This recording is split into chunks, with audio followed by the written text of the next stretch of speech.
Welcome back to the Paraeducator Training Course, Week 11, Module 11. Day 3, we're talking about intellectual and developmental disabilities, or exceptionalities. Okay, what are we going to get through today? Quick review of what we have learned already. I'm at a lecture on intellectual and developmental disabilities, and then there'll be a group activity. There's also an individual activity, but we'll get to that. All right. So this is the point where we review and we sort of remind ourselves that certain disabilities are much less prevalent than other ones. Specific learning disability is, of course, the most prevalent. If we go down to autism, which is one that a lot of people recognize, they've heard about, or they know someone who's affected by autism. 10% of people are affected by that. And then down to intellectual disability, which we'll talk about today, 6%. So that's a chart that we've seen several times, but it never hurts to take another look at it. Intellectual exceptionality, defined here as significant below average intellectual functioning, existing concurrently, at the same time, with deficits in adaptive behavior. Okay. If we want to put a number on it, it's an intelligence quotient below 70. These are things that are determined by standardized tests, and there are lots of questionable aspects of standardized tests, but it's the best that we have right now. Adaptive behavior, which is something that folks with this exceptionality have trouble with. Conceptual understanding, getting ideas. Social norms like rule following, solving social problems. Challenges with practical skills like food preparation, traveling, being healthy, these kinds of things. About 6.7%, so between 6 and 7% of school-aged population in the US is affected by this. In terms of the US population overall, it's about just over 1%.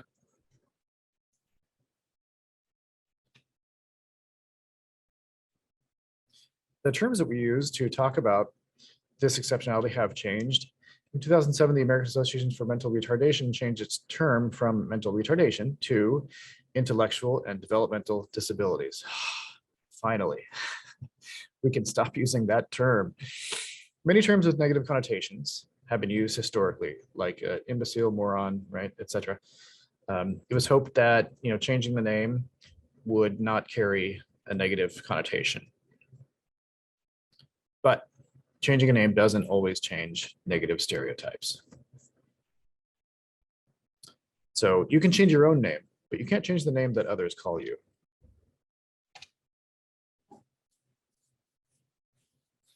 All right, let's look at list of types of intellectual exceptionalities.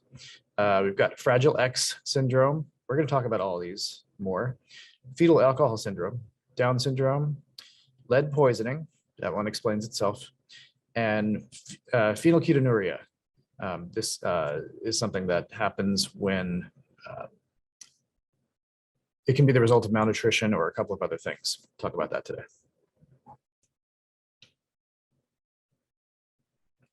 Okay, intellectual functioning. We read earlier that folks with intellectual exceptionality have trouble with this.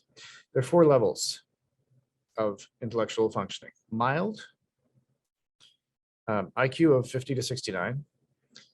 What are the outcomes in school? Learning difficulties, able to work, but still able to work, can maintain social relationships and contributes to society.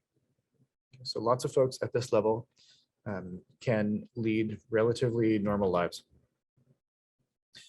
Moderate intellectual functioning challenges include folks with IQ of 35 to 49, outcome of being affected by this exceptionality is having marked developmental delays, some independence and self-care, but not full independence, adequate communication and academic skills.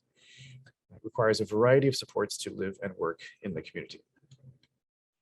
Severe intellectual functioning challenges include folks with an IQ of 20 to 34, and these folks need continuous supports. Profound intellectual disability, only folks with IQs below 20 fall into this category. And the outcomes are that there are severe limitations in all areas. Basically, every life function needs a lot of support.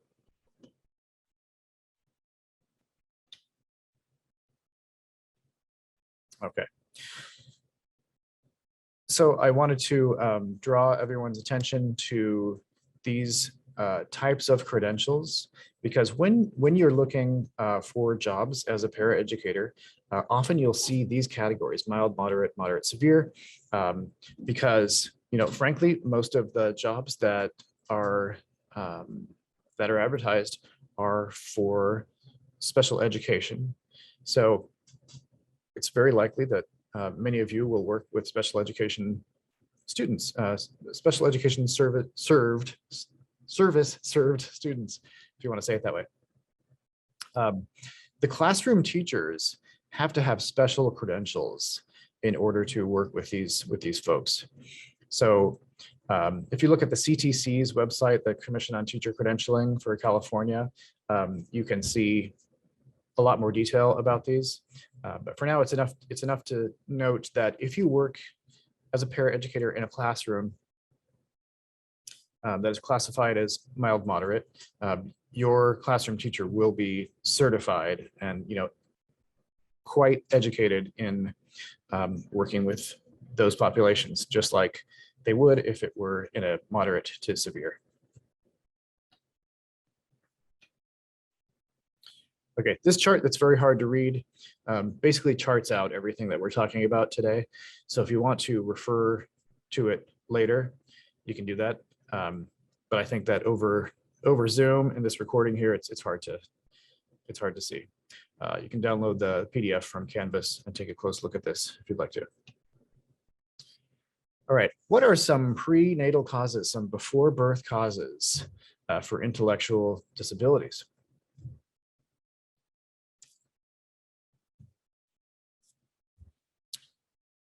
The first and perhaps biggest one is genetics and heredity. Next comes neural tube defects. This can result in things such as spina bifida. There are also environmental causes, such as a pregnant mother ingesting toxins like drugs, alcohol, and tobacco.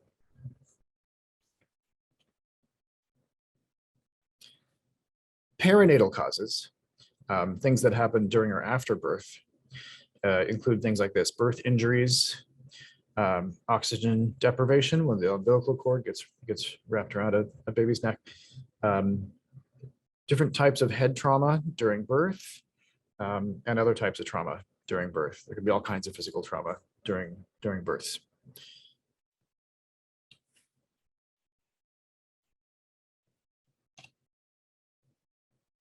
Postnatal causes, things that can happen after a person is born. These include mostly environmental things. So being exposed to, for instance, lead, being poisoned by lead. There's a lot of paint out there. There's a lot of houses that are still painted with lead paint, as well as just lots of other things. Pipes, water pipes that are contaminated with lead. Extreme example is Flint, Michigan, where it's just rampant, but California is not immune to this. We've got those too. Child abuse and neglect are some postnatal causes, as well as accidents, car accidents, child falling, being hit on their head at some point. That can be a cause. Sorry, this is such sad material today. It actually makes me, it's hard for me to present this. I just think about my kids and your kids, having accidents. Okay, what about some genetic causes of intellectual exceptionalities? These are things that no one can help. It's not anyone's fault. Fragile X syndrome, I told you we'd talk about this. This is a mutation on the X chromosome. So I'm no biologist, but both males and females have X chromosomes, so this can affect either gender at birth. This wasn't identified until 1991, and it seems to be caused by a break or weakness in the long arm of the X chromosome. The most common cause of inherited intellectual disability, second only to Down syndrome as the most common genetic cause.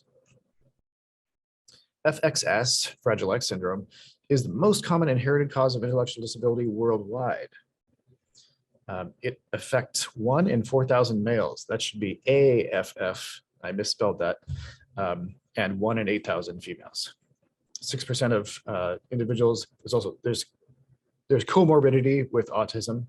So 6% of these folks also have autism. Gonna have to correct that spelling for the next time I teach. Okay, more genetic causes of intellectual exceptionalities. Let's talk about Down syndrome. A lot of folks have heard of this. It was first identified in 1866, and it comes as the result of too few or too many chromosomes. We remember the video where the parent said, you know, we discovered that our daughter was rocking an extra chromosome. That's what she was talking about. We have 23 pairs of chromosomes, right? So total is 46, you get 23 from each parent. The most common type of Down syndrome is the 21st set has an extra chromosome. So there would be 3 there and rather than 2. Common physical characteristics that are identifiers include appearance, heart problems, and leukemia. More comorbidity. So here's a chart of the chromosomes, pairs of chromosomes, and you can see clearly on 21, since we have it highlighted, that there are 3 rather than 2, and this can be a cause of Down syndrome. All right, there is a little problem here with my capital V. There's a video on Down syndrome linked to in the PDF for this lecture, and you can watch that on your own. You folks know that I usually don't use our lecture time here to watch videos, but I really do encourage you to watch this. It's quite a good video. Let's talk about some facts about Down syndrome.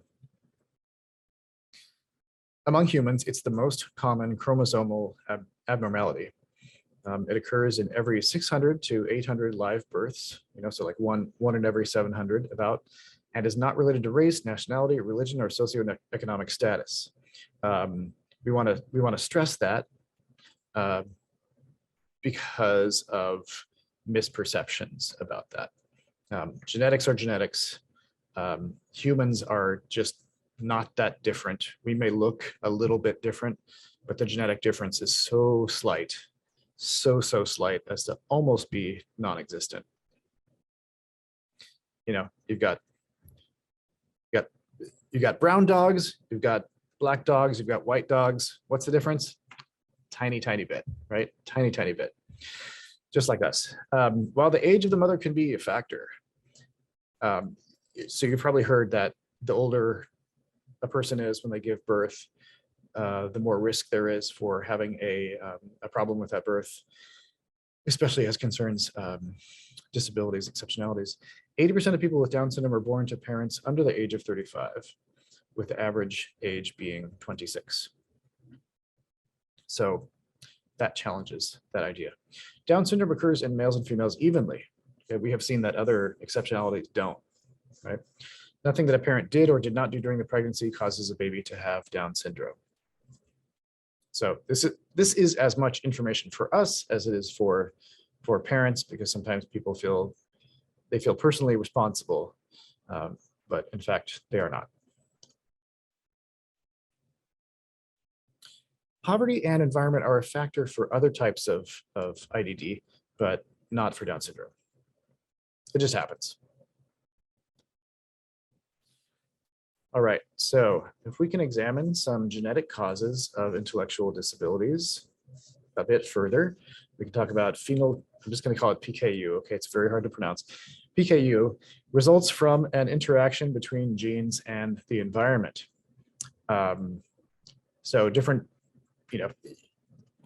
I'm sure you've heard about how a person gets skin cancer. There's too much radiation from the sun. The sun is basically a huge ball of radiation, and it sends solar radiation down to our planet, and we have less of a protective layer around the planet than we used to have. So we get bombarded daily with this solar radiation. And the radiation can change the DNA of the cells on your skin and cause them to become cancerous. So there's a similar thing going on here where different factors in the environment can affect our genetics. Folks with PKU are unable to process phenylalanine, such as the protein in milk holds. And the levels of phenylalanine can become toxic and cause cognitive problems. So instead of getting processed, it stays in the body. Now PKU screening is mandated in the US. So, you don't want to be giving milk to a young person like we do in school cafeterias. If they have PKU, it can be very harmful.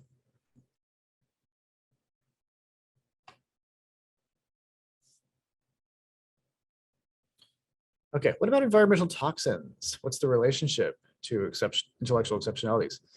Lead poisoning, we can get this from a bunch of things such as exhaust fumes and lead-based paint. This is one reason why we use unleaded fuel. Whenever you go to the gas station, it says unleaded. A quarter of households are estimated to still have old lead-based paint. The word paint is covered by the image here. Toys manufacturers in other countries contain lead. It is true. Standards are different other places, and yet we import them anyways because they are affordable. Lead's able to pass through the blood-brain barrier. So you folks probably know already that there are not a lot of things that can do this. It's got to be something pretty bad. Lead is one of the worst ones. Did you know that people used to use lead as makeup back in the 16th, 17th century? This was a makeup that people used. Oh my gosh. No wonder they died at 35. Okay. Here we have a close-up, an SEM image of normal cells of the hippocampus in rats. That's in the brain, of course. And then here are some cells of the hippocampus after exposure to lead. You can see that the cell membranes are perforated, broken. It's just no good. Doesn't look good, does it? I mean, you want the top one looks like Easter eggs. The bottom one looks like an omelet. So, we don't want to be exposed to lead. Okay, talking some more about toxins. Exposure to alcohol, drugs, or tobacco during the prenatal period. You can end up with FAS, fetal alcohol syndrome, or FAE, fetal alcohol effects. FAS is the leading preventable cause of intellectual disabilities,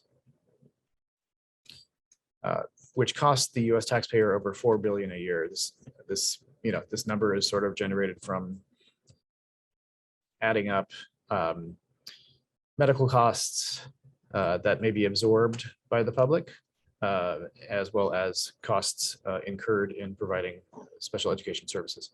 Each day, from 6 to 22 infants with FAS are born in the United States, and as many as 87 to 103 more are born with other impairments resulting from prenatal alcohol exposure. So this is why most people go on the water wagon when they are pregnant. FAS. This exposure to alcohol while in the womb causes learning delays, as well as ongoing problems, difficulties generalizing, and behavioral issues like hyperactivity, low self-esteem, and aggression. Here we have an image of various physical characteristics that are typical of a child with FAS. Like I said, this whole unit makes me sad. Okay. I promise the activities will be more uplifting. Prevention. How do we prevent intellectual disabilities? Education to the public. Reduce exposure to toxins. Educate expectant mothers about risks of exposing their unborn child to alcohol and other substances. These aren't things that we teach in school. It's not automatic. It's not automatic that we know them. So, and fathers play a role, of course. We use the word mothers here, but got to educate everyone. Vaccinations and immunization. Numbers have reduced greatly since the rubella, measles, and meningitis vaccines have been out. So there are a lot of required vaccines And you folks may know that right now it's 2022, and by 2023, the COVID-19 vaccine will be mandated for all children in all schools in California. So you'll be safe from COVID when you're working with the kids. So all of these vaccines and immunizations have greatly reduced both, infant death, childhood death, and intellectual disabilities.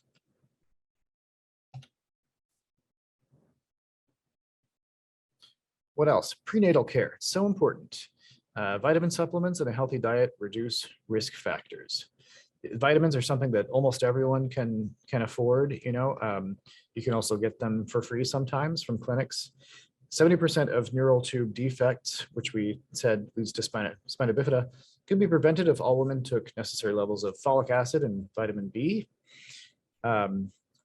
Infants are screened for PKU always. There's a blood test for newborns, and we mentioned before that is now mandated. And nurturing home and school environments are helpful as well. High quality preschool and childcare.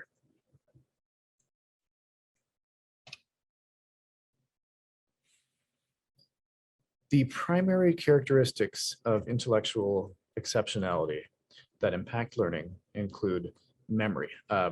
Working memory is affected. So this is what you might call short-term memory. That makes something hard to concentrate on. Attention, there are effects on attention. Sustaining attention and monitoring critical information seem to be challenging, as well as generalization and maintenance. So like maintenance in terms of continuing, like sticking with something, and generalization, making associations. This is connected to this. All right. How can we support these students? What are some approaches to doing that? We can teach students metacognitive or executive functioning skills like organization, checklists, monitor behavior. We can get pretty detailed with the checklists. And I've mentioned before in this course that metacognition is something that we teach all students. So it's thinking about our thinking. What's the nature of our thinking today? How are we thinking? And executive functioning skills. Okay. We can highlight critical information, right? Help to point it out and reinforce correct responses quickly. So a lot of feedback, continuous feedback. And we can provide specific examples and models of how students can use skills in multiple contexts. Okay, we're gonna have an example. Maybe one or two more slides. Educating students with intellectual exceptionalities. We can use memory supports, like using mnemonics, ways to remember things, songs, rhymes, and games to teach concepts. We can provide multiple models and examples of key concepts. So not just one example, but more than one. That's just good teaching right there. We can provide additional practice with skills to reinforce them. We can also do task analysis, break skills into discrete steps, right? We've been talking in this unit about cognitive load and how we need to reduce cognitive load for all students, but especially these. It's easier than remembering all the steps at one time. For example, what to do when entering the classroom. First we walk in, then we put our coat away, then we sit down, etc. We might have to talk about each one of these steps in great detail, maybe model it, maybe practice it with the student. What to do when work is completed. Okay, there's always a lot of steps. What am I going to do with my pencil and my paper and all my other things? This is not automatic. It's not automatically understood by any student. And with these students, we need to provide extra support in these areas. So here's an example list, right? So this is the kind of thing that we might work with a student on. We might work with them on it for several weeks, or whatever amount of time it takes for it to work out. This is a great way to set a goal. And then when you meet the goal, you can have a big celebration, even if it's just here's a piece of candy, yay, you're doing great, giving, affirmation and validation. Okay, so we won't go through the list, but here's a list of things to do when entering a room. To support attention, we mentioned that attention is hard to maintain. We can use hand gestures or signals to get the students' attention, right? Something that you've agreed upon, some kind of thing that you do. You can create engaging lessons that are interactive and collaborative. Again, that's just a good teaching practice, but you may need to be more engaging with these students. And referring to cognitive load, we need to chunk information into small sections that are achievable and build on one another. If you have a super long list of items to complete, it's a distraction. In other words, it's something that can be focused on instead of, I always think of somebody sitting next to a window and seeing a squirrel, right? When you're sitting in a classroom, I think this would be true for any young person in a classroom, something's happening outside the window, whatever it might be, you want to concentrate on that. So providing the list of things to do is a distraction from distraction. All right. I've referred twice already to generalization and maintenance. You can practice skills in multiple settings and multiple contexts. How about math concepts? Teaching money, using money, making change, adding and subtracting, etc. Social communication skills, how to take turns, such as conversational turns, or how to take turns, using a pen or something that everybody likes. Conversation skills, play skills, all these kinds of things. Again, these are things that we need to teach all students, but we need to teach doubly so to these students. Typically, usually we can generalize from one setting to another. Individuals, people with intellectual exceptionalities struggle with generalization because cues are context specific. So in other words, taking the rules of conversation, for instance, from one setting to another one, may be really challenging. A person might, with aide, may be able to take conversational turns, for instance, at this one desk in this one classroom, but then when moved to another place is not able to generalize that this applies to all of human interaction. So we must teach students how to apply information in multiple contexts. For example, stuff like telling time, using multiple examples, applying information, daily practice, right? The reinforcement.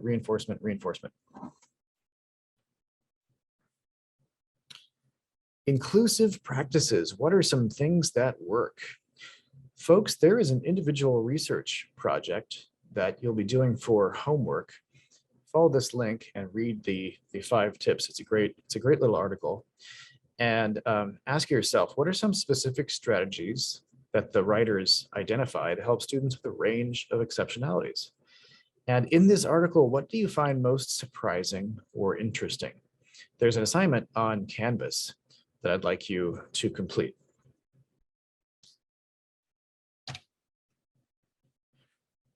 Right now, whether you are a synchronous or asynchronous student, we have a discussion prompt.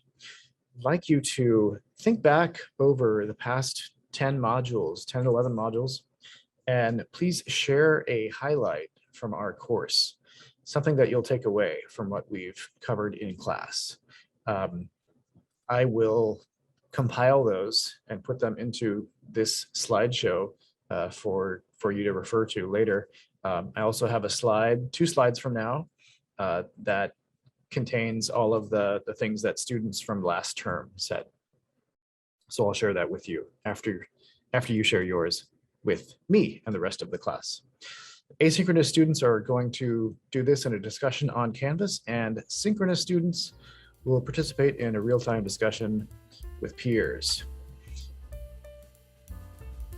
All right.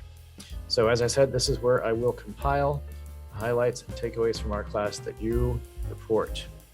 and that will be found on Canvas later on.